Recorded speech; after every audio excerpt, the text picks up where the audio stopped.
I got my bulldogging horse here. I say I won't be able to bulldog on him no more because the vet told me he was done. So he said, "What do you want for him?" I said, "Man, you give me $300." I say I got to get him healthy where he's not limping and dragging his back in first. And he said, "I want him." I said, "Well, let me keep him for a while and let me try to get him where he's at least walking."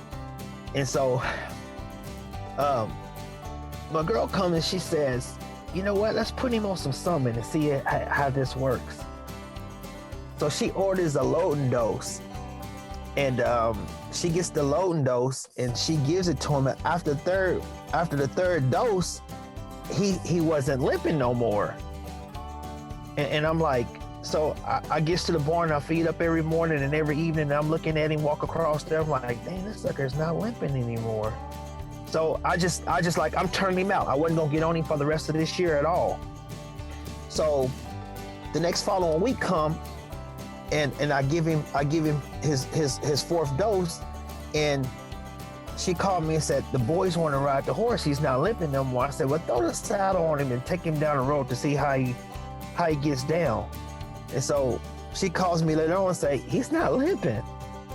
So I had a rodeo in 2 weeks in South Carolina that I had to go to. It was the last rodeo that I needed to get to, and I was going to take one of my traveling partners, bulldogging horses, with me. And I say, "Man, I'm gonna try this. I'm gonna try something." So the next day I got on him and I just took him. I just jogged him. Every day I was jogging him that whole week.